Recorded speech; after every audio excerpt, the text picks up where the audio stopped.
I'm going to start recording. I'm recording now. So you can start with, how does IT help with teacher recruitment and retention? So we're going to do we're going to do how does IT contribute to teacher recruitment and retention? Yeah. All right, so let's start here. Can you hear me okay? Yeah. I don't have much experience with this car phone yet. I've only driven in the car for a total of 3 hours. So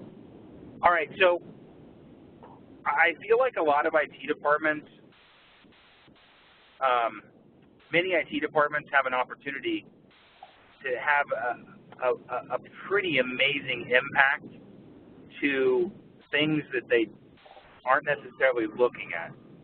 You know, IT is often, focused on very technical and tactical things and firefighting. And the overall goal should be to free up our time to focus on more strategic things. And so let's talk about one of the many strategic things that you can focus on. A problem that affects many school districts is recruitment and or retention. And it varies depending on the severity of each one of those depends really on geography. And also how relevant or modernized, I guess, the school is. You know, there's a lot of reasons why people choose to work at a certain place. They got, it has to have a good culture. They got to have good benefits. The salary structure's got to be right. But assuming that I get those things, like the human resources side of things in line and the benefits and those things, assuming that I get those things aligned, how do we recruit people and make them excited to look at us in the first place? How do we differentiate ourselves amongst the other hundreds or thousands of school districts in California, tens of thousands across the country? How do I differentiate myself to a new teacher or an old teacher, experienced teacher coming out, or a new teacher coming out of college to choose my school district to start their career? I mean, here's the fact. Like, I realize it's not a popular subject, but a lot of school districts are excited about hiring new teachers at the beginning of their career. They're just out of college. They've learned exciting new things. They're still very impressionable, and they're coachable. And there is that stigma around them, and they don't cost as much because the longer you're in the system, the more expensive you are. Please note, guys, listen, if you're going to use what I just said in the blog, you have to say this: under no circumstances are we saying one is better than the other, but from a fiscal impact, newer teachers are less expensive. Okay, but how do I get a newer teacher? How do I get a teacher that comes out of college or starting their career to come to my school district? Well, I have to have solid recruitment, but I have to have a marketable school. I have to have a marketable experience. Let's take a look at this. A lot of brick and mortar schools still have brick and mortar meetings. Parent-teacher conferences are still brick and mortar, even though every single one of their parents is likely able to meaningfully participate via video or handheld device. I still have to have brick and mortar interviews. Why am I not leveraging video or collaboration technologies to interview teachers wherever they are? I can have meaningful engagement with these teachers regardless of where they're at. It's the same, by the way, the same video infrastructure, by the way, can be used for your own professional development or, classroom collaboration activities. Why are we not using that for recruitment? Why are we not setting a tone? Like, hey, we are a modern school. We are an exciting school. We're going to have meaningful and impactful interviews via video. To me, it has an opportunity to set an impression. But once they get here, what are they going to see? Once they actually get on site, what are they going to see? They're going to go see the classroom that they might get. Okay? They want to see the grounds. They want to see what kids do. They want to see where they're going to park their car. They want to see where they're going to take breaks with the other teachers. What impression am I going to give of those people? Is it Is the classroom still a bunch of desks and factory rows? Do we have whiteboards and some legacy overhead projectors? Do I have an interactive whiteboard? But if I do have an interactive whiteboard, like 6 million classrooms across the United States have, but when we only have a 6 or 7% adoption across the United States, it's likely that the curriculum instruction is likely not on board with actually using that in a meaningful way. Do I have digital curriculum? Do I have it? Am I tolerant of newer pedagogical theories of how to deploy curriculum in the classroom? Like, to me, though, getting back to IT, is every single one of the things I just said, IT can have significant contributions to. Clearly, they're going to be engaged when there's video, especially when the video is off-premise. Clearly, we're going to have technology in the classrooms, and technology has to work with furniture companies and other facilities projects to go ensure that that classroom is exciting and marketable. That's part of the recruitment effort. Look, you can go throw money at anybody and get them to come on board, but unless they're truly happy, unless they're really excited about being there, the next organization that throws money at that teacher, they'll leave. So not only do we have to have our HR and our fiscal and our benefits and our pay aligned with what's needed, we have to make sure that it's a place that's exciting to work at. And IT has a huge role to play there, huge role. But they need to do so strategically and not tactically. Now, that's just recruitment.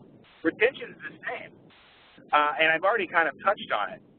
To retain teachers, I think that we need to have that human resource type completely taken care of, but we need to have the technology that allows the flexibility for teachers to actually go make some of those pedagogical shifts, to truly adopt and adapt in their classroom, leveraging technology. And today's children learn better with media. They learn better with technology. They learn better like that. And so why would we not embrace that? And I think the teachers that get frustrated that they can't do that are the most likely to be flight risk. So in my opinion, I think that IT should be one of the more strategically used departments, and are often not. And so, I tell IT leaders all the time, you gotta stop waiting for them to come to you to ask you to contribute. You gotta come to them with the ideas. Understand the business problems that we have around recruitment and retention, and use your good technology partners and manufacturers. Choose the right. Well, let me back up. Choose the right vendor that can help you navigate not only those technology ideas, but the conversations that you need to have as well. So that's that subject. Any question? So it's as if we're applying the proven process and the organizational objectives to an actual problem. And you're talking about it from the holistic standpoint in terms of this is another example of why you can't just have a technology project, because you have to look at what we're trying to do with our technology. That's really smart. Yeah, really smart. Thank you for bringing that up. That's really a great point. I mean, yeah. So instead of saying work with your vendor, you should work with DGI, because our proven process literally does this. This is exactly what we do.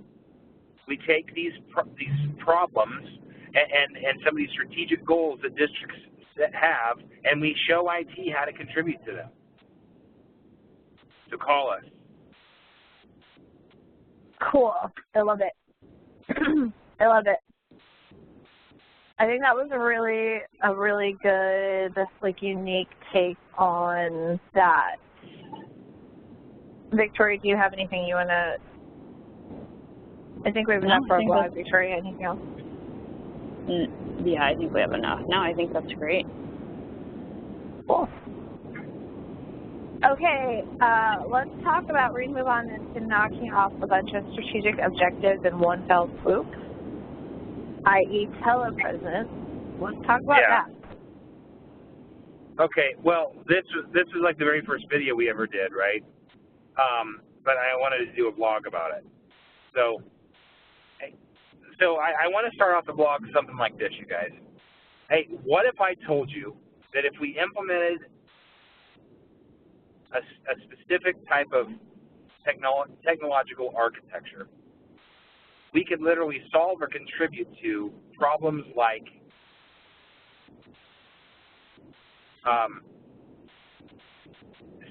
enhancing or increasing parent engagement, helping improve recruitment and retention, implement amazing professional development. Let's see, increasing student success and student engagement, enhancing the impact of professional learning communities.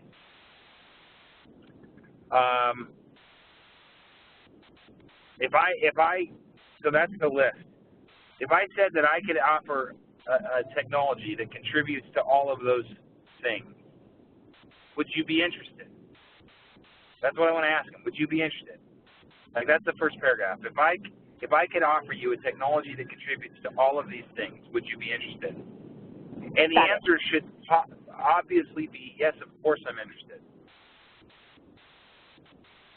And so I'd like to start the next part of the blog with something like, well, let's talk about one of our old friends' video. You know, and I think what we could do is we can actually take some of the stuff out of that video, that cartoon video that we did. That was amazing. But so then let's go through that list, right? So how does video contribute to parent engagement? Well, my question to you is, why on earth do we still require parents who often to still prescribe to this brick and mortar interface with teachers? We don't interface with almost anyone else in our lives like that anymore. I mean, crap, I haven't walked into a bank. I have not walked into a bank in over 3 years. Why? I'm not saying that we shouldn't have that parent interaction. In fact, I think we should have more. And we have more by not requiring that they actually be on site. So how do I have meaningful engagement with parents? Well, via video, on demand, scheduled. Why do I have to wait for IEPs or parent-teacher conferences to have meaningful and impactful conversations about my child and their progress? Why can't I set up, hey, a teacher wants to set up a 5-minute video call with a parent? Then do it. There's very few parents that couldn't actually do that. But when parent-teacher conferences were first built, it was very traditional that only one of the parents were working. Well, that hasn't been the case for a long time, yet we haven't adopted or adapted into a new way of thinking. Here's the thing, like, let's say that's a good idea. Cool. So I've got this video infrastructure. Let's talk about professional development. I often ask, hey, what do you do to catch up? What do you do to offer professional development for long-term subs or mid-year hires? Or, hey, maybe there's a teacher that's been in the district for a long time but went from 2nd grade to 5th grade. How do you catch them up?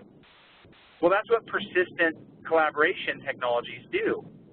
And they allow us to, not only leverage video, which is one-to-many. I can actually do professional development over, WebEx, and I can record those and save those for later consumption. I can catalog those. I can leverage collaboration technologies to really enhance the professional development, which, by the way, in California is a requirement. Well, here's a meaningful way to do that. And that training's always available. It's not just lost. A lot of our trainings that we do are just lost to anyone that didn't participate. Well, what if that didn't have to be the case? What if I could literally create a catalog and train new people with it? Or I could, hey, if I want to freshen up on something that I learned 3 years ago, I could pull that stuff up. Why would I not do that? So let's talk about the student success or student engagement.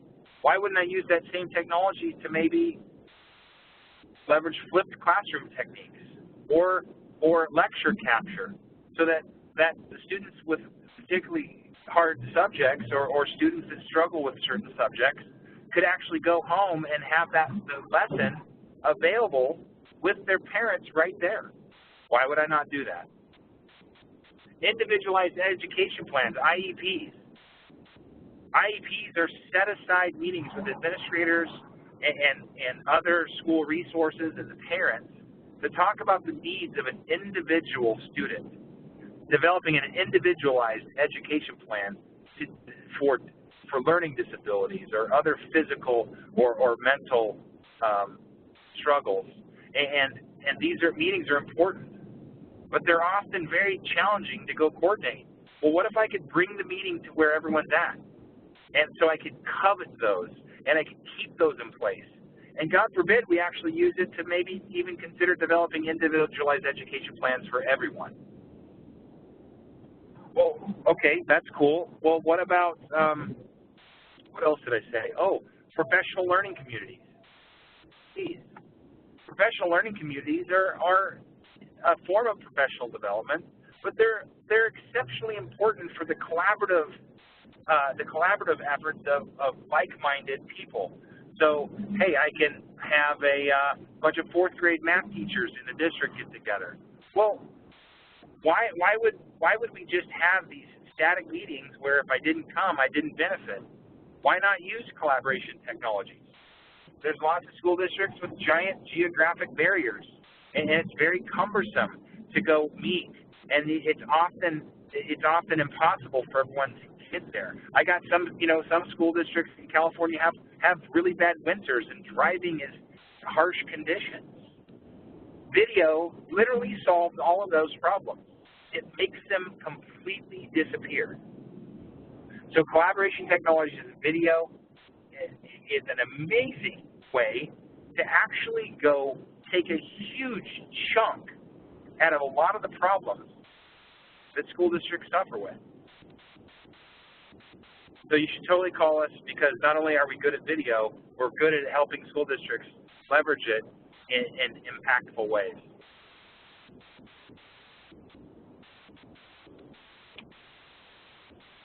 Love it. That's awesome.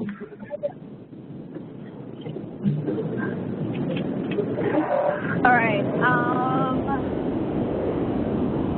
Should I forget about the 21st century parent, Jason? Yes.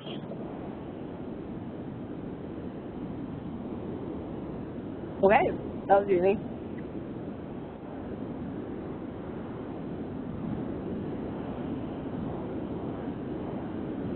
Are you saying something? What's that? Were you talking? Because you just went silent. No. So can we talk about not forgetting about the 21st century parent?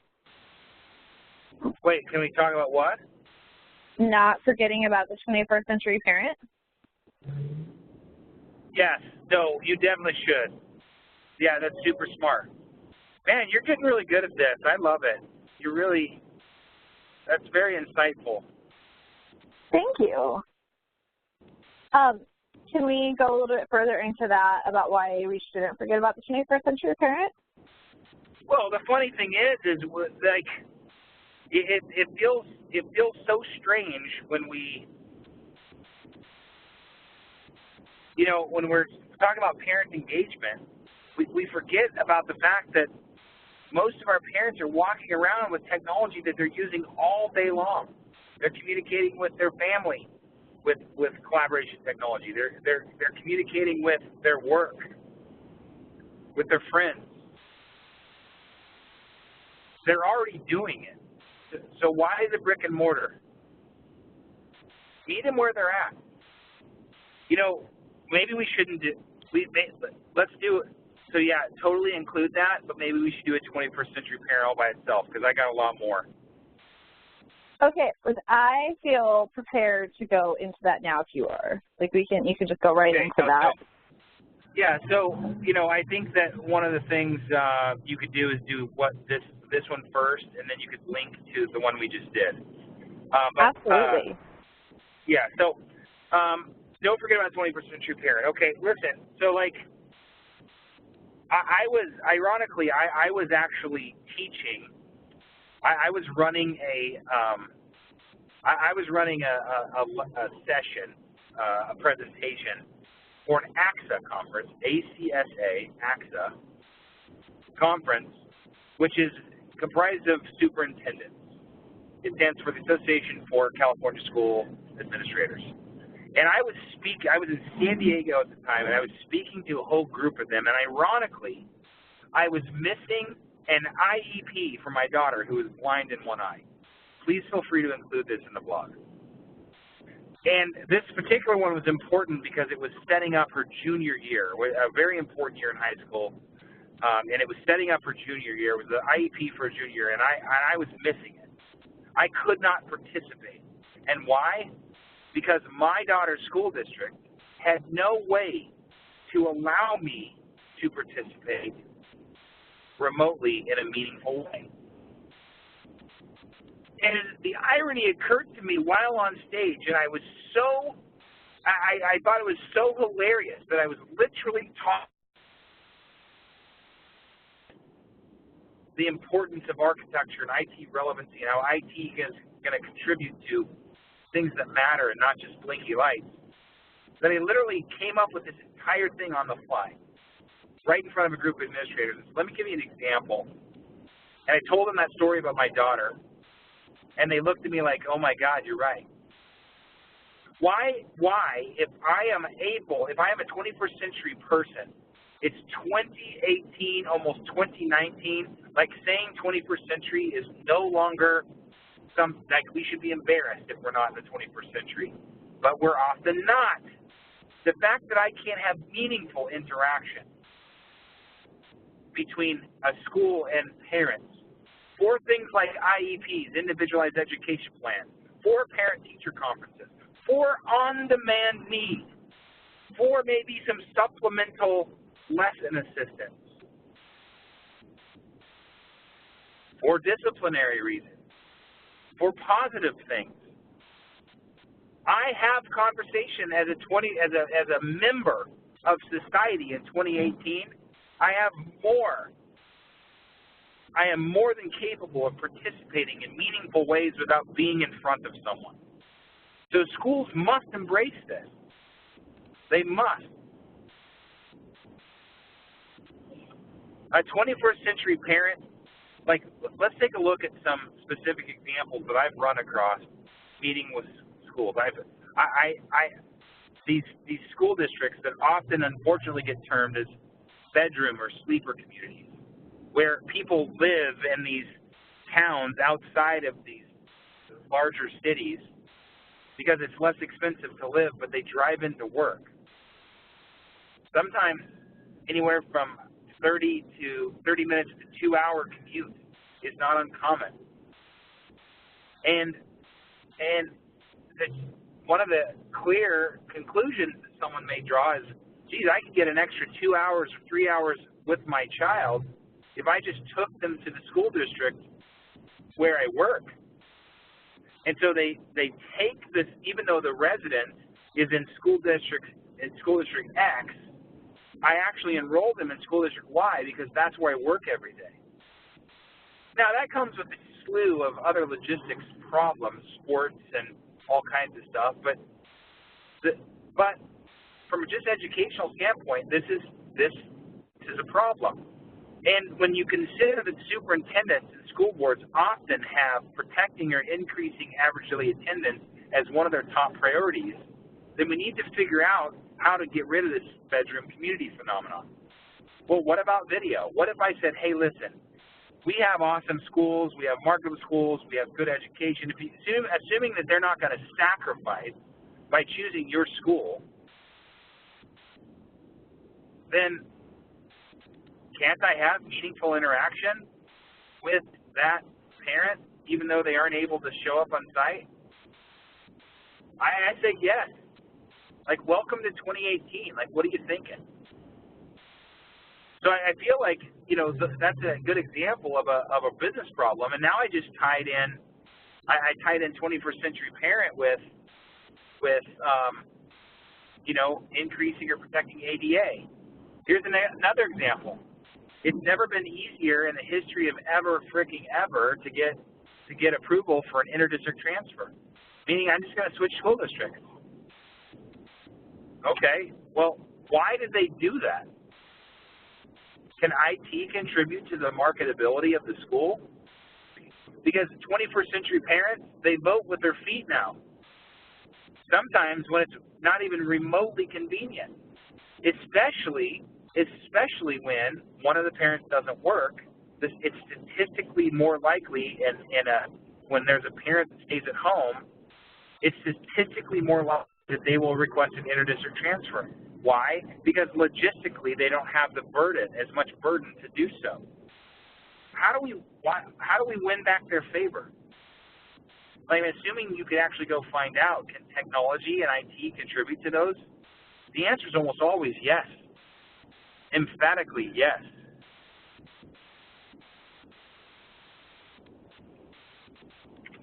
So why do you think, I'm just really curious,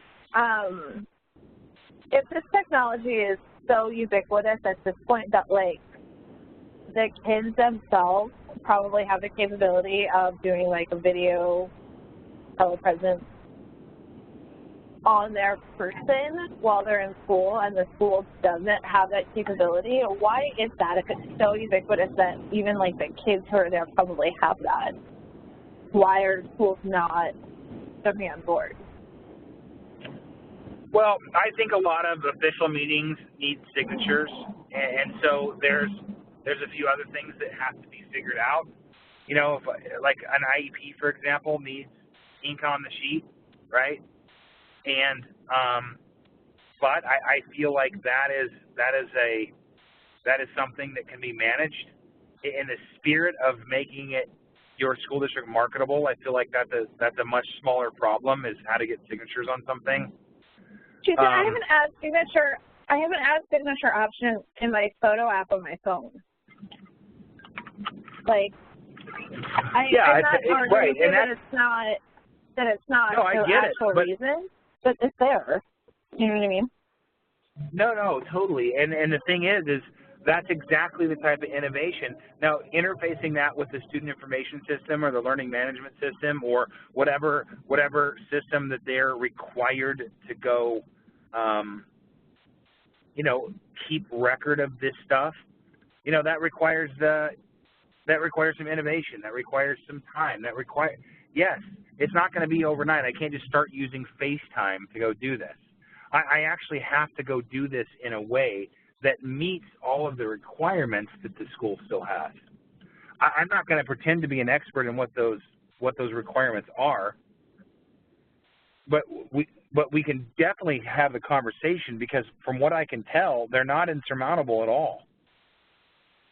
And in the spirit of making your school district more marketable, you have to consider why 21st century parents, why parents of 2018 are choosing the school districts that they are.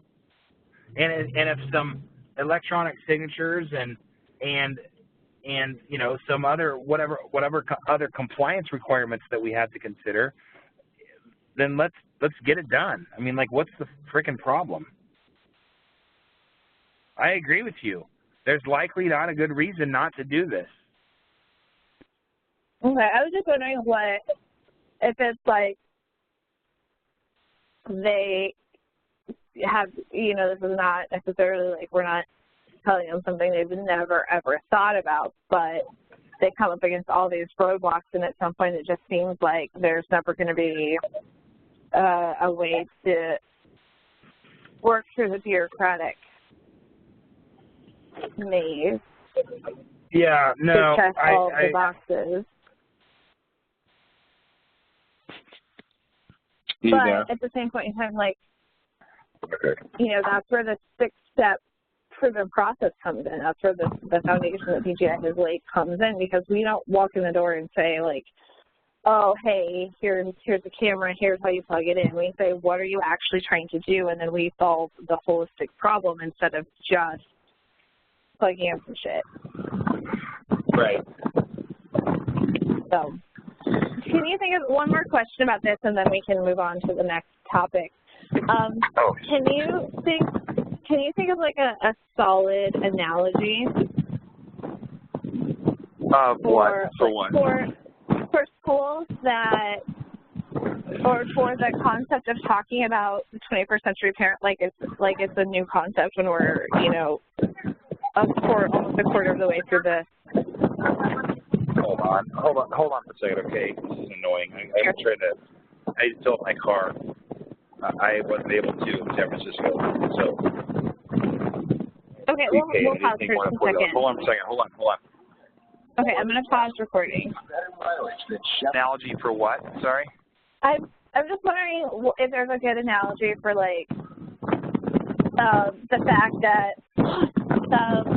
it's still really windy. I think it's a really hard time with this. We're marketing too, or marketing to parents. Well, I as a parent, if I found out that, hey, the classrooms are awesome, they're really immersive, they do lecture captures, they really focus on parent engagement, they have the ability for me to interface with them in meaningful ways without having to take time off of work, like that to me is important. It's just that simple. I'm creating a marketable school district because I understand the life of the 21st century parent. The irony of a lot of this is many of the people making these decisions about how the school district looks to the outside are also parents. Like, shit. Let's get our shit together. Okay, cool. I like that. I think this is a really good blog. All right, last one for today. Let's switch gears here, and let's talk about campus safety. It's not just about prevention anymore. Have you switch gears? All right, hold on. I put you on mute so I could ramp up this. I just had to talk my tank on. All right, so what did you just say? Campus safety. We're going to switch gears now to a different topic, which is campus safety. It's not just about prevention anymore. Okay, this is a huge one. Okay. All right, so here's the deal. One of the harsh realities that I think that we have to understand about campus safety is that if someone wants to come hurt us, there's likely nothing that we can really do to stop that from happening. Like, it's not like prevention, we shouldn't abandon prevention, but it's not about that anymore. If someone has decided if a person, rational or irrational, has decided that their agenda is more important than the value of human life, then we can't stop that. We can't afford that. Like, it'd be very, very, very hard for someone to go in and shoot inmates in a prison or get into cause problems inside of a prison from the outside. Why? Because I've got 50-foot fences with 25 feet apart, with towers, with people's guns, and there's steel doors and access control, and like, the security is crazy, but like, I can't build a prison. Okay, that's unrealistic. That's ridiculous. I can't afford stuff like airport security. That's ridiculous too. So, I mean, we have to kind of abandon this whole philosophy that, like, hey, if I get cameras, I'm safe, or if I get access control, I'm safe, or if I get these systems, I'm safe. I'm not saying they're unimportant. I'm just saying that prevention isn't attainable. And it's not a fun topic, but it's not. So what can we do? Well, the cool thing is we've learned a lot about these horrible situations that have occurred, these school shootings. We've learned a lot. And one of the things that we've learned is the better the training of the staff, the better the results. We've also learned that when first responders arrive in a meaningful way, the situation discontinues from worsening. I've even read where people word it like the carnage stops. So to me, it's about how, like, we have to have a plan for during. Because there's the before, and that's your prevention. There's the during, and that's what we're going to talk about now. And then there's the after, which is the communication. But what do we do? Here's the thing. I think there's three things. We need to get people to safety as fast as possible. We need to coordinate in a meaningful way with first responders. And we need to then communicate with the parents and the community. Those are the three things that we must do. So let's take the first one. Get people to safety as fast as possible. I think that we need to be really careful here. It's not a one-size-fits-all. What I tell kids to do that are in high school are clearly going to be very different from how I handle a situation with kindergartners. What I tell people to do in junior high in Redding, California, in downtown Redding, will likely be different than downtown LA. So I think that there is age-dependent instructions, and there's geographic considerations. But we must get people to safety as fast as possible, whether that be coordinated lockdowns with automated access control systems, you know, and we need to consider displaced students, like kids that are locked outside, because that's been an issue in several times. But we need to get people to safety as fast as possible.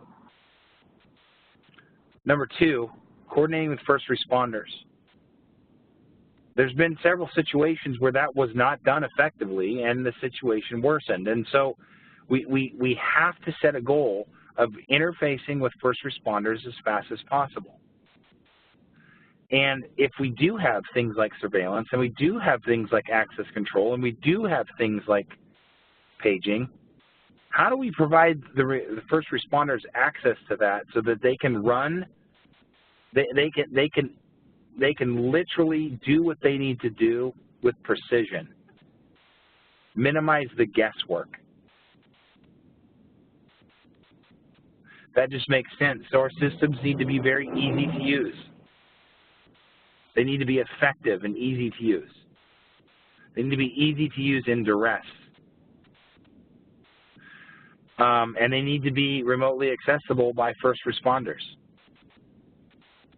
And then communication with the community, the parents in the community.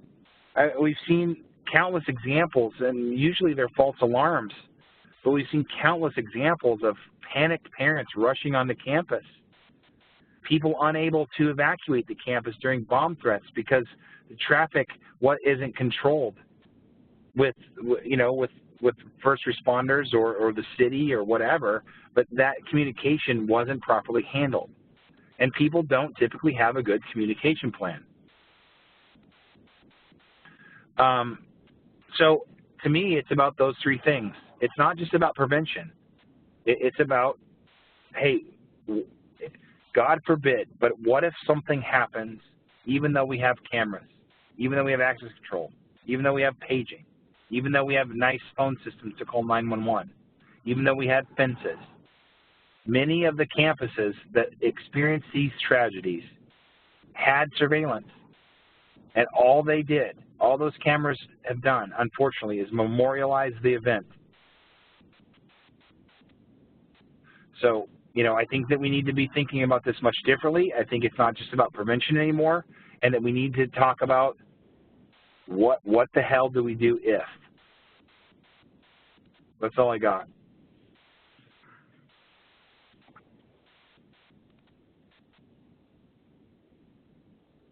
So what do you think people are going to object to if we start having this conversation? Like, what do you foresee any pushback? No, I don't. I think this messaging has resonated really, really well. Okay. Why do you think it's not happening now?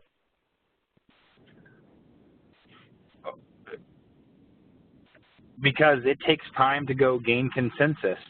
I mean, so, like, this messaging we take on the road, it resonates with a lot of the district leaders. It makes sense to them. But, like, there's a thing here. Like, what is campus safety? What does success look like then? Assuming that these three things are true, then what are the scenarios that we should expect ourselves to be able to protect people? Like, we have to actually establish consensus amongst the leaders of the district on what campus safety actually means. And that's why it isn't happening, because that hasn't happened. Like, I am not seeing it. I feel like people are waiting for the answer, and they're playing the risk management game. But the funny thing is, not funny thing, but the thing is campus safety is typically top of mind for parents who are choosing school districts.